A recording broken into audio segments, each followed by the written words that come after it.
नाज़रीन, रुपया पैसा में आपको खुशामदीद कहते हैं। मैं हूं अली नासिर।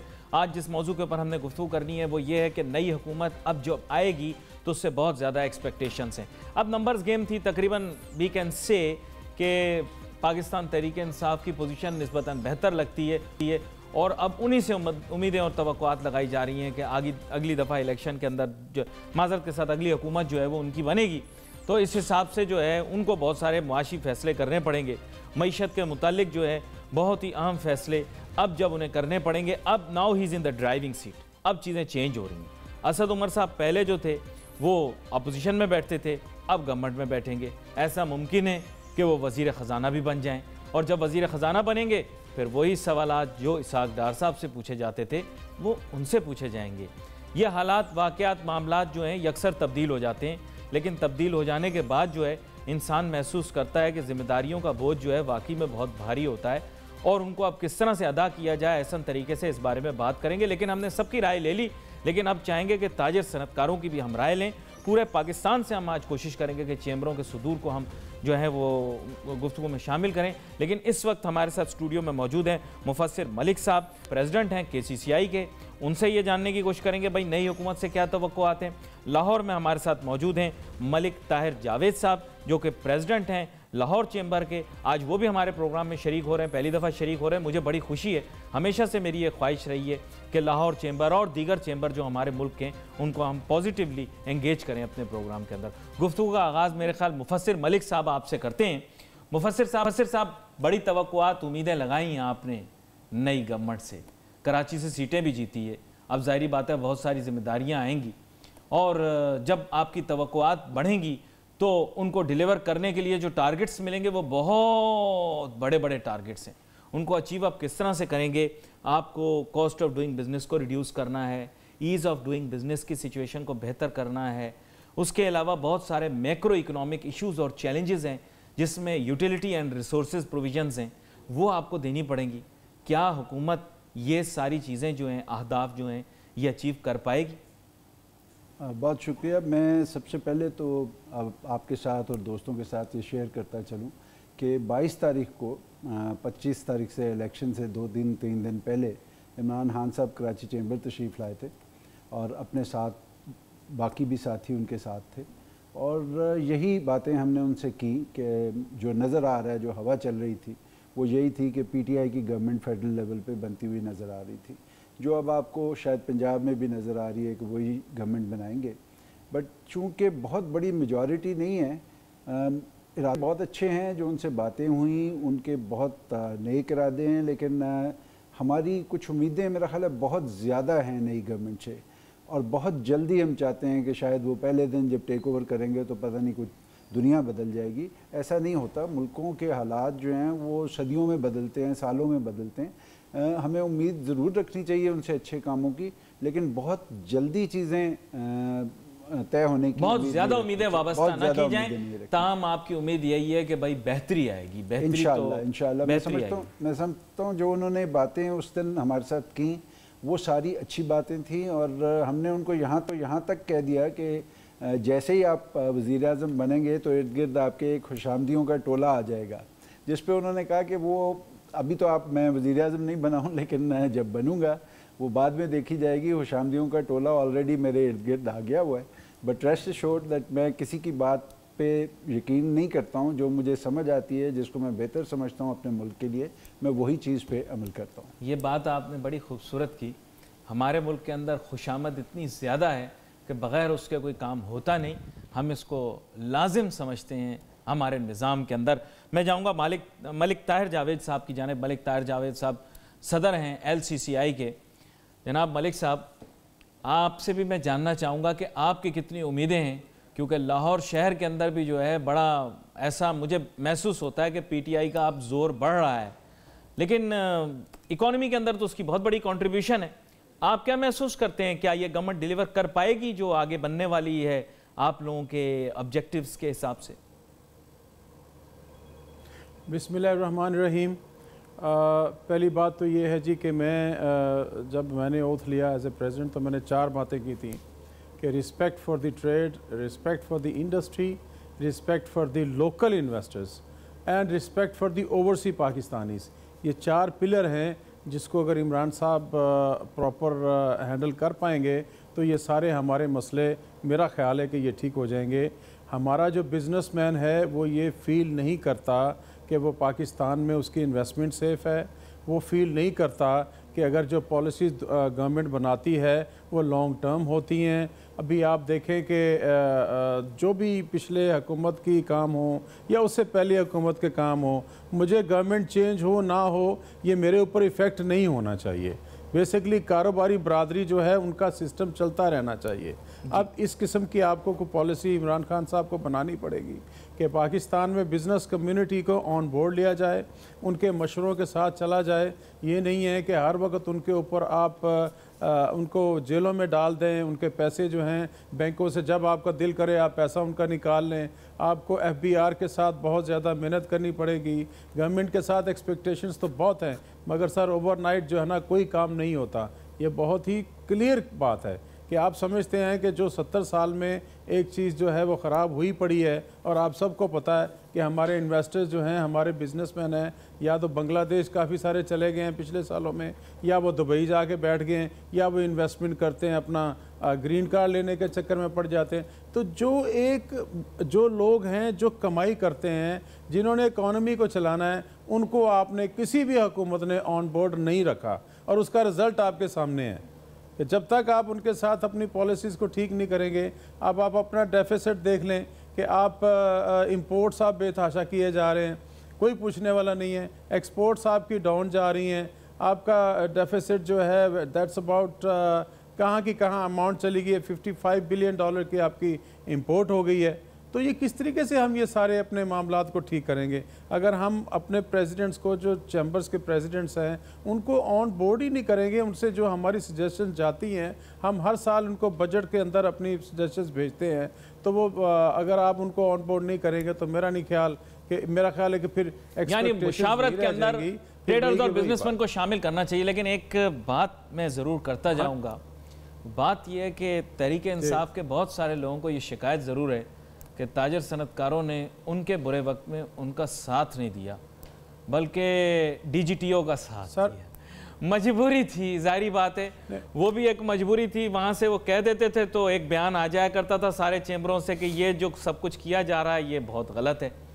यहाँ पर मुफज्जिल मलिक साहब, मैं आपसे जानना चाहूँगा, मामला फहमी तो बहुत ज़रूरी होती है। कारोबार सनतकार जो भी हो, जाहिर बात है दे डोंट वांट के मईशत का पहिया रुके, और एहतिजाज के अंदर जाहिर बात है वो होता है।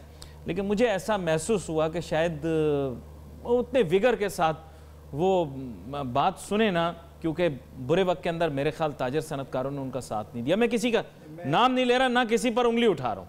मैं ताहिर भाई को भी ये यकीन दिलाता चलूँ, जैसे मैंने पहले जिक्र किया कि 22 तारीख को तशरीफ़ लाए थे इमरान खान साहब, और उनसे हमारी जो बातचीत हुई, ये पॉइंट भी हमने उनसे डिस्कस किया कि पाकिस्तान में जो पॉलिसीज़ बनती हैं, जो टैक्सेशन लॉज बनते हैं, वो ग्राउंड रियलिटी के मुताबिक नहीं बनते, और ब्यूरोक्रेटिक सारी चीज़ें होती हैं। तो उस पर उन्होंने एग्री किया कि वो हर चीज़ जो बिज़नेस से रिलेटेड है वो स्टेक होल्डर्स के साथ शेयर करेंगे before finalising anything. But since उनकी ये पहली टर्म है एज फेडरल गवर्नमेंट, तो we have to wait and see कि वो इस वादे पे कितना अमल करते हैं। जो बात है आपकी कि शायद उनके दिल में ये हो कि सबके मुतालिक नहीं है, बिजनेस कम्युनिटी ने या कुछ लीडरान ने उनका साथ नहीं दिया, तो मेरा ख्याल है ऐसा नहीं है।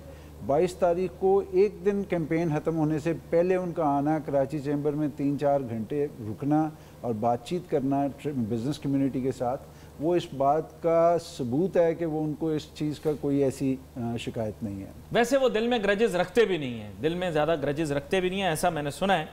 मलिक ताहिर जावेद साहब, यहाँ पर मैं एक चीज़ और भी जानना चाहूँगा। बात यह है कि आपने ट्रेड डेफिसिट के बारे में बात की, मुख्तसरन मैं ये गुफ्तगू ज़रूर आपसे चाहूँगा कि आप करें कि मेन इशू जो आ रहा है वो ये है कि एक दिन के अंदर तो हमारा ट्रेड गैप ख़त्म नहीं हो सकता, ट्रेड डेफिसिट ख़त्म नहीं हो सकता, और हमें किस तरह से इन मसाइल को हैंडल करना है इसका जवाब मैं आपसे लूँगा, लेकिन छोटी सी ब्रेक के बाद।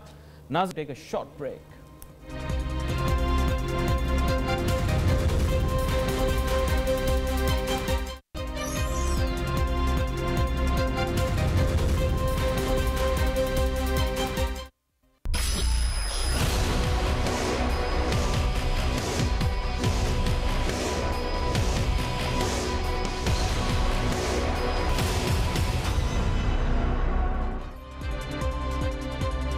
नाज़रीन वेलकम बैक।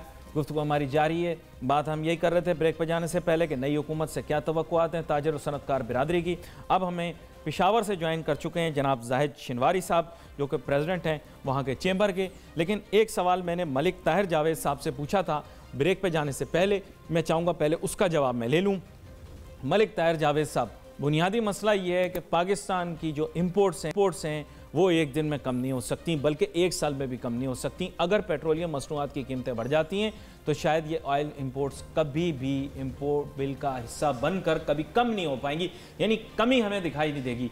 क्या ये गवर्नमेंट ऐसा कुछ कर सकती है कि यहाँ पर भी कोई चेंज आ जाए डायनेमिक किस्म का? मैं ये समझता हूँ कि गवर्नमेंट के लिए सबसे बड़ा चैलेंज है फाइनेंशियल मैटर्स। हमारे पाकिस्तान में हमारी जो किस्तें हमने देनी होती हैं, डॉलर की पोजीशन आप देखें कि बेतहाशा रूमर्स चले गए थे, कोई क्या कुछ कह रहा था, कोई कुछ कह रहा था, 128 तक डॉलर गया। तो जब ये हुकूमत आई तो इनकी अच्छी एक बात यह है कि इस वक्त डॉलर जो ना वो अल्हम्दुलिल्लाह डाउनवर्ड ट्रेंड के ऊपर है। तो ये एक हवा भी होती है, एक आवाज़ भी होती है। उसके बाद आपकी जो स्टॉक एक्सचेंज है वो 39,000 से 43,500 तक गई है। तो एक तो ये है कि ओवरऑल जो सिचुएशन होती है बिज़नेस की एक हवा है, उससे जो है इंशाल्लाह पाकिस्तान बहुत ज़्यादा बेनिफिट करेगा। तो आप आगे पॉजिटिविटी देख लें, ये काम करना है। आप आगे पॉजिटिविटी मैं एक सेकंड आप मुझे ज़रा, मैं पॉजिटिविटी देख रहा हूँ, बिल्कुल पॉजिटिविटी देख रहा हूँ, मगर नेट जो है टैक्स नेट जो है उसको बढ़ाना होगा। ईज़ ऑफ डूइंग बिजनेस के ऊपर गवर्नमेंट को बड़ा सीरियस एक्शन लेना होगा, उसके ऊपर काम करना होगा। इस वक्त हम 147 पोजीशन में खड़े हुए हैं दुनिया में, जो कि हमारे लिए ठीक नहीं है। कारोबारी बरादरी को कॉन्फिडेंस दें, उनको कहें कि आप काम करें, हम आपको तंग नहीं करेंगे। ये सबसे बड़ी पॉलिसी हुकूमत को लानी पड़ेगी। अगर उनके साथ आप थानेदारी जैसा सलूक करेंगे, हर वक्त आप उनको तंग करते रहेंगे, तो आपकी इकोनॉमी फिर वहीं की वहीं खड़ी रहेगी। ये बड़ी अहम बात आपने की है, आपको लानी बहुत अहम बात आपने की है, बहुत अहम बात। मैं इस पे आपकी तफसील भी लूंगा, क्योंकि आप बार बार एक चीज़ पे इंसिस्ट कर रहे हैं कि गवर्नमेंट जो है उसको तंग नहीं करना, ख़ास तौर पे ताजिर सनतकार को। यहाँ मैं चाहूँगा कि मैं शामिल करूँ जनाब जाहिद शिनवारी साहब को। जाहिद शिनवारी साहब, अब आपकी क्या तवक्कुआत हैं नई गवर्नमेंट के साथ? आप क्या महसूस करते हैं कि जो अहदाफ इन्होंने अपने लिए रखे हैं ये उनको हासिल कर पाएंगे और ताजिर और सनतकार का जो मसला है उसको हल कर सकते हैं? देखिए, सियासी जो अभी नई एक हुकूमत हमारी आ रही है, सबसे पहले हमारी तवक्को है इकोनॉमिक स्टेबिलिटी, और ये एक पॉलिटिकल स्टेबिलिटी हमें चाहिए। हमेशा से हम जो इनस्टेबिलिटी है उससे हमारी इकोनॉमी को बड़ा नुकसान पहुंचा है। पहले तो हम ये समझते हैं कि ये हुकूमत आ जाती है तो उसको काम करने दिया जाए, और अभी जो इलेक्शन में जितने जलसे जुलूस हुए, तकरीरें हुई, हल्ला गुला हुआ, इसको बंद करके अब हुकूमत को काम करने दिया जाए। दूसरी बात हमारी ये है कि सबसे बड़ा मसला हमारे मुल्क की मौजूदा जो इकोनॉमिक प्रॉब्लम्स है कि ऑलमोस्ट अब वर्स्ट सिचुएशन में हम आ गए हैं। अगर वो करंट अकाउंट डेफिसिट है या बजट डेफिसिट है या ट्रेड डेफिसिट है, ये हिस्टोरिकल पीक पे पहुंचे हैं। तो हमें एक विजनरी टीम चाहिए गवर्नमेंट के लेवल पे, और हमारी तवक्कुआत यही है कि ये पहले इकोनॉमी में डूबती हुई जो हमारी इकोनॉमी है उसको संभाला दे दें और उसको स्टेबलाइज कर दें। इसके साथ साथ हमारा ये एनर्जी का मसला जो है, बावजूद बड़े बड़े दावों के, वो ख़त्म नहीं हुआ। एनर्जी के प्रॉब्लम को भी टैकल करना है। 1000 बिलियन से ऊपर इनका हमारा जो है सर्कुलर डेप्ट पहुंच गया है, तो उसके साथ भी हमारी इकोनॉमी को कभी भी ठीक नहीं हो सकती। आप जितनी सी पैक लाएं, जितनी भी लोग लाएं बाहर से, जब तक आपके एनर्जी प्रॉब्लम हल नहीं होते कोई चीज़ कामयाब नहीं होगी। अच्छा, एक जाहिद शिनवारी साहब सवाल मेरे जहन में था, मैंने कहा आपसे पूछूं ज़रूर। इनकी हुकूमत रही KPK के अंदर, तो आप बतौर ताजिर सनतकार पिछले 5 साल के अंदर इनके साथ इंटरेक्शन, जो प्रोविंशियल मैटर्स भी होते हैं बहुत सारे ताजिर सनतकारों को, आपने किस तरह पाया है इनकी हुकूमत को? क्या ये रिसेप्टिव थे, अंडरस्टैंडिंग थे, इन्होंने ट्रेड और बिजनेस को फ्लरिश होने दिया? देखिए, मैं बिल्कुल एक्टिव रहा, और इस दौरान मैं 2013-14 में भी मैं प्रेसिडेंट रहा हूँ, तो 2 दफ़ा इनके साथ मैं रहा हूँ। इनकी नीयत बहुत अच्छी थी, और इन्होंने लेजिस्लेशन के हवाले से बड़ा ज़बरदस्त काम किया कि उन्होंने टोटली रिफॉर्म कर दिए हमारा इंडस्ट्रीज़, जो इंडस्ट्रियल पॉलिसी है, जो टेक्निकल एजुकेशन है हमारी, और right to information act pass कराया, फिर हमारा आयर एंड गैस के लिए नया डिपार्टमेंट बनाया, पेडो बनाया, लेजिस्लेशन की बहुत फ्रेंडली और बड़ी अच्छी लेजिस्लेशन की। जो हमारी इंडस्ट्रियल पॉलिसी खैबर पख्तूनख्वा की है, मैं चैलेंज करता हूँ कि वो पाकिस्तान के दूसरे किसी सूबे में भी नहीं है, इतनी अट्रैक्टिव है वो। लेकिन जो प्रॉब्लम है और जिस वजह से हमें डिसअपॉइंटमेंट हुई कि इम्प्लीमेंटेशन स्टेज पे जाके ये रुक गए हैं। पॉलिसी तो बड़ी अच्छी बनाई उन्होंने, लेकिन अमल दरामद पे वो रुक गए या नहीं कर सके। और अब अमल दरामद हमेशा से ही पाकिस्तान में एक इशू होता है। यहाँ पर मैं दोबारा से आपकी जानिब आऊँगा, लेकिन मैं मुफस्सिर मलिक साहब आपसे जानना चाहता हूँ कि बेसिकली डू यू फील कि जो फ्रंट इन्होंने बताया कि पॉलिसी मेकिंग और लेजिस्लेशन, यहाँ पे कोई रिकमेंडेशंस आपके एंड पे होती हैं? क्योंकि आप लोग सालाना बुनियादों के ऊपर बजट से पहले जनाब भेजते हैं रिकमेंडेशंस, फिर वो ऐसी अलमारी, डब्बे या टोकरे की नज़र हो जाती है कि ना वो आपको कभी फिर दोबारा मिलती है, ना जिन्होंने इस्तेमाल करना होता है उनको दोबारा मिलती है। जी मैं समझता हूँ कि सबसे पहले इनको जो हमारा डेफिसिट है उसको कंट्रोल करना पड़ेगा, और उसकी सबसे आसान तरकीब मेरा ख्याल है ये है, जो हम उर्फ़ आम में हम समझते हैं कि हमने जो लोन्स लिए बाहर से वो नहीं लेने चाहिए। तमाम मुल्क लोन्स लेते हैं, लेकिन उनका सही इस्तेमाल पाकिस्तान में नहीं हुआ। अगर हम जितने हमने लोन्स लिए थे, अगर हम उनको सही तौर पे इस्तेमाल करते तो इस वक्त हमारा मुल्क काफ़ी हद तक तरक्की कर चुका होता। तो फ्यूचर में भी अगर लोन्स लेने पड़ते हैं पाकिस्तान की गवर्नमेंट को तो ज़रूर लिए जाएँ, लेकिन पाकिस्तान की बेहतरी के लिए इस्तेमाल हों, ना कि अपनी ज़ात के लिए इस्तेमाल हों। सेकंड, जो टैक्सेशन पॉलिसीज़ हैं उनको कंसिस्टेंट बनाना पड़ेगा, वो बड़ी हद तक इस वक्त इनकंसिस्टेंट हैं। फिर जो आपने नीचे के लेवल पे एफबीआर को इख्तियारात बहुत ज़्यादा दे दिए हैं, वो वापस लेने होंगे। उसके अलावा आपको बार बार, जो मेरे ताहिर भाई ने बात की लाहौर से, कि जो ट्रेडर और बिज़नेस कम्युनिटी है उनको तंग करने की गर्ज से ना छेड़ा जाए।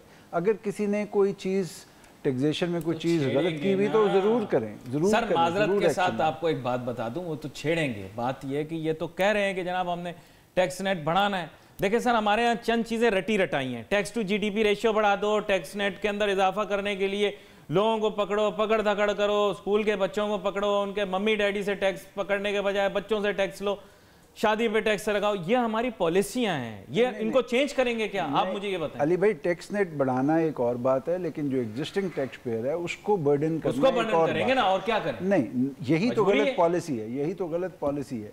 जो आपकी ग्रे इकॉनमी है उसको अगर आप, उसका तरीका क्या है, अगर आप टैक्स रेट को इतना हाई रखेंगे तो वो ग्रे इकॉनमी मौजूद रहेगी। इसीलिए हम कहते हैं कि टैक्स रेट को रैशनलाइज करें, उसको नीचे लेके आएँ, ऑटोमेटिकली लोग आएंगे। आप ये बड़ी अहम बात आपने की है मलिक ताहिर जावेद साहब। ये जो गुफ्तगू की मुफस्सिर साहब ने बड़ी अहम है। इन्होंने कहा कि जनाब, और टैक्स के हिसाब से बहुत सारे ताजर सनतकार पाकिस्तान में परेशान रहते। मैं चाहूँगा यहाँ पर आप अपनी राय दें। जो आप बार बार कह रहे हैं कि तंग करते हैं, तो तंग तो वही इदारा करता है ना जो टैक्स लेता है, और कौन आपको आके तंग करेगा? मतलब टैक्स वाले तंग करते होंगे, और कौन तंग करता है? नहीं, बेसिकली मलिक साहब ने बात ठीक की है। हम जिस वक्त अपने दफ्तर में जाके बैठते हैं तो आप ये देखें कि 47 किस्म के डिफरेंट महकमे हैं जिनके साथ इंडस्ट्री को, ट्रेड को डील करना पड़ता है। जी जी। पहले तो हम उन महकमों को थोड़ा सा शॉर्ट होना चाहिए। अब आप देखें कि यूके में क्या 1 टैक्स है, और सिर्फ वो कहते हैं जी कि 1 टैक्स है, और वो उससे डील करना ही उनके लिए बाज़ दफ़ा मुश्किल हो जाता है। ये 47 डिफरेंट जो डिपार्टमेंट्स बने हुए हैं, इनको कर्टेल करना चाहिए, इनका शॉर्टनिंग करें। उनके साथ सबके साथ पेट लगे हुए हैं ना, किस्म के उन सबके साथ पेट लगे हुए हैं। नहीं, वो पेट लगे, मगर सर इस तरह तो फिर आपकी ना आपकी फॉरेन पॉलिसी ठीक होगी, ना आपके लोकल डिपार्टमेंट्स ठीक होंगे। अगर इसी तरह लगे रहे तो फिर कौन सी चेंज आएगी जी पाकिस्तान में? इस तरह तो फिर आपके सारे लोग ना, हमारे पास मेजर रिफॉर्म। मैं जाहिद शिनवारी साहब आपकी जानिब आता हूं। मेरे ख्याल ये एक यूनिवर्सल प्रॉब्लम है। मैं दोबारा आऊंगा मलिक साहब आपकी जानिब। मैं जाहिद शिनवारी साहब आपसे जानना चाहता हूं, ये एक यूनिवर्सल प्रॉब्लम है कि इदारे जो हैं बड़ा तंग करते हैं। आपको भी यही शिकायत है कि आपको बहुत तंग करते हैं? जी बिल्कुल, मैं एग्री करता हूं। मैं भी पाकिस्तान में काम कर रहा हूं, और हमारे जो 20-22 इदारे हैं उनका काम सिर्फ और सिर्फ मुदाखलत करके, ब्लैकमेल करके पैसे लेने होते हैं, और इनसे हम लोग इतने तंग आ जाते हैं कि फाइनली कुछ लोग इसी वजह से अपना काम बंद करते हैं। दूसरी एक बात मैं ज़रा आपके सामने लाना चाहता हूँ कि जो अभी एमनेस्टी स्कीम आई थी उसमें हमारा एक प्रपोजल ये था कि जो पैसे बाहर से आते हैं या लोकली कोई मनी वाइट करते हैं उसको कंडीशनल कर दे इंडस्ट्रियल इन्वेस्टमेंट में। अगर वो मैन्युफैक्चरिंग सेक्टर में जाते हैं तो उनसे कोई 2% 4% भी वेव ऑफ कर दे, क्योंकि हम समझते हैं कि अगर इंडस्ट्रियलाइजेशन होगी तो हमारे जो मुल्क के बड़े मसाइल है जिसमें बेरोजगारी है या जो हमारा टैक्स डेफिसिट है वो ऑटोमेटिकली इससे हल हो जाते हैं। जाहिद साहब, तो ये तो कंपेल करना चाहिए था ना पिछली गवर्नमेंट ने, जब उन्होंने कहा डिक्लेयर कर रहे हो उनको साथ में ये भी कहना चाहिए था कि इंडस्ट्री में लगा दो। जी जी जी, मैं ये कह रहा हूँ कि अगर ये इंडस्ट्री सेक्टर में जाता तो इन द लॉन्ग रन आपके मुल्क के बड़े बड़े मसले हल हो जाते हैं। आपको ये टैक्स जो है और जो जॉब क्रिएशन है ये बाय प्रोडक्ट है इंडस्ट्रियलाइजेशन का। ये बड़ी अहम बात आपने की है। मुझे एक छोटी सी ब्रेक लेनी है, ब्रेक के बाद जब वापस आते हैं तो इस मुताबिक बात करेंगे कि इंडस्ट्रियलाइजेशन को किस तरह ज्यादा जो है किक स्टार्ट कर सकें। Let's take a short break.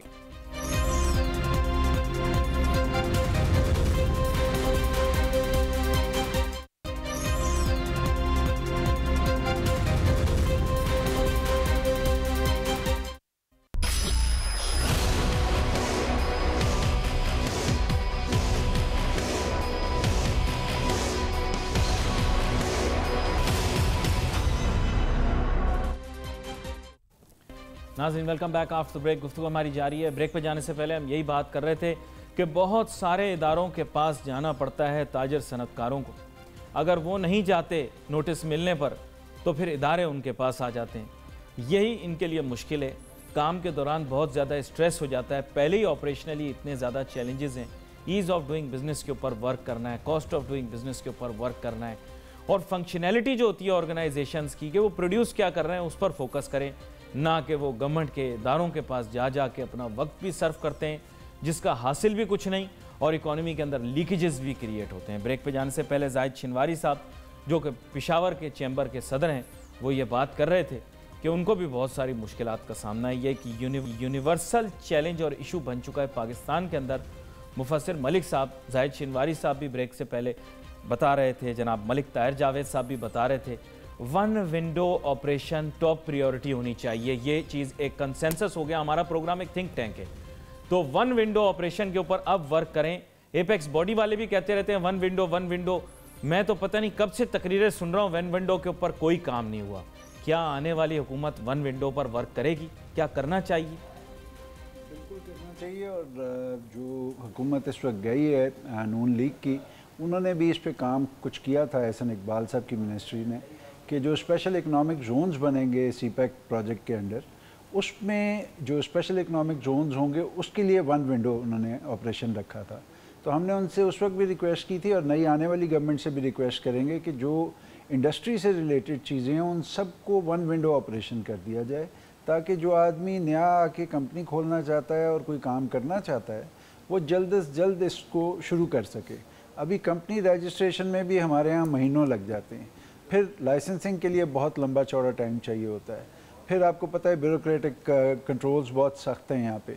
तो हर चीज़ को हमने ईज़ ऑफ डूइंग बिजनेस के लिए रिकमेंड किया सिंध बोर्ड ऑफ इन्वेस्टमेंट को यहाँ पे, और फेडरल लेवल पे भी मैंने रिक्वेस्ट की भी है कि हर गवर्नमेंट के प्रोसेस को जो पूरी दुनिया में होता है उसके लिए कोई टाइम मुकर्रर कर दें, ताकि ये रिश्वत को रोकने का तरीका सिर्फ एक रह गया है कि अगर मुझे पता हो कि मैं कोई चीज़ अगर अप्लाई कर रहा हूँ लेने कोई लाइसेंस यानी पेंडिंग नहीं छोड़ा जा सकता। पेंडिंग ना छोड़ा अगर पेंडिंग कोई चीज़ हो जाती है बियॉन्ड अ टाइम लेवल तो इसका मतलब अप्रूव हो गई जी, इस तरह कर दें, या वो हो जाए या उसको उसकी कुछ उसके बारे में पूछा जाए किसी स्टाफ से कि भाई आपने ये काम जो लॉग हुआ था आज से 10 दिन पहले वो क्यों नहीं हुआ। मलिक ताहिर जावेद साहब, मेरे ख्याल इस पर कंसेंसस एक मौजूद है कि one window operation should be top priority of the government. What do you से, इस वक्त टॉप प्रायोरिटी होनी चाहिए?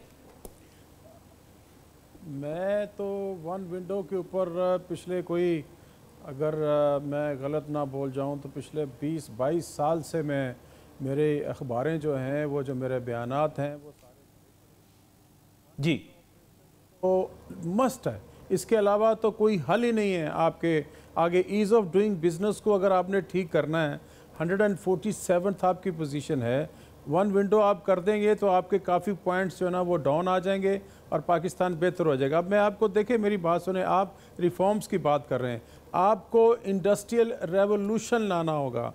इंडस्ट्री के अंदर इस वक्त जीडीपी में आप 22 पॉइंट से 19.25 पे आज खड़े हैं। हमारे इंडस्ट्रियल एरिया कोट लखपत में, लाहौर में बेतहाशा फैक्ट्रियाँ बंद हो चुकी हैं, उसके अंदर ट्रेड जो है वो अपनी जगह बना रहा है, वहाँ गोदाम बनते जा रहे हैं। और इंडस्ट्री को अगर आप जीडीपी में नहीं बढ़ाएंगे, इसके अलावा आपका कोई काम नहीं होगा। इसके अलावा आपको एग्रीकल्चर रेवोल्यूशन आपको लाना होगा। बड़ी इंपॉर्टेंट बात है। I just come back to you on this one.